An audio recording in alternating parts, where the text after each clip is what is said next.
Hey everybody, Alex Gazor for SteelersDepot.com doing our weekly fan analysis for Sports on Earth. Week 17, Steelers get the win, 28-24 over the Cleveland Browns to finish the year 13-3. The Browns, of course, go 0-16. Steelers had their backups in. It was a closer game than obviously what it would have been.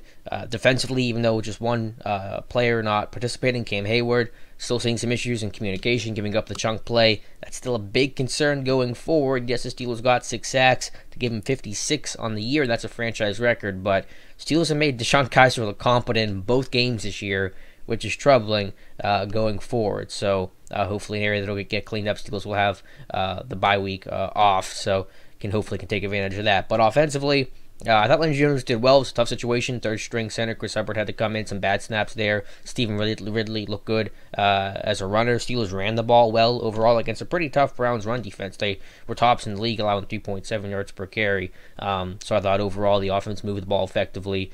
Juju Smith-Schuster, what more can you say about him? Making tough catches, yards after catch. The 96-yard kick return, the first kick return since 2010 for the Pittsburgh Steelers. Heck of a game, heck of a season for him. And Steelers do just enough to get the win. And the Browns, of course, are the Browns. The fourth down play kind of embodies the entire season. Kizer is able to escape a sack, finds a wide open Corey Coleman along the left sideline, and Coleman just drops the football. And that's the end of the season, and the Browns go winless. Which, I know I'm a Steelers fan, but, you don't want to see any team, even the Browns, go 16. It is a competitive bunch. I think it's a group that, as weird as it is to say, might be on the rise, a little bit better next year if they can figure out the quarterback situation. They made a total mess of that. But there's some talent on the team, whether that's Duke Johnson or Joe Schobert or Myles Garrett or, don't get Joe Thomas back next year. There are some pieces. We'll see what happens with them going forward. But going forward are the Pittsburgh Steelers. They get the 2 seed officially with the Patriots beating the Jets. So we'll have to wait and see who the Steelers are playing. They'll have home field throughout, unless, of course, they have to go to Foxborough, which, from what most people think is looking like the likely scenario in the AFC title game. But one step at a time, we'll see what they play in the divisional round. But finish the year on a high note. Again, one last thing about Pittsburgh.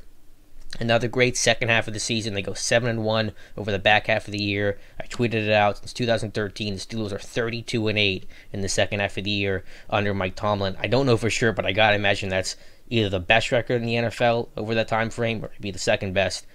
Tomlin's teams are always well conditioned. He preaches that every day, and you see it, in the results of being a team that could finish the year out and not wilt like so many other teams do when it's late in the season and guys are tired and worn down and injuries happen and things like that. So I think that's a really special stat that kind of calls back on Tomlin's philosophy, and you see that in action. So Steelers get the win. Then move on. We'll talk to you guys in a couple weeks. Thank you guys so much for watching. Again, we'll talk to you soon.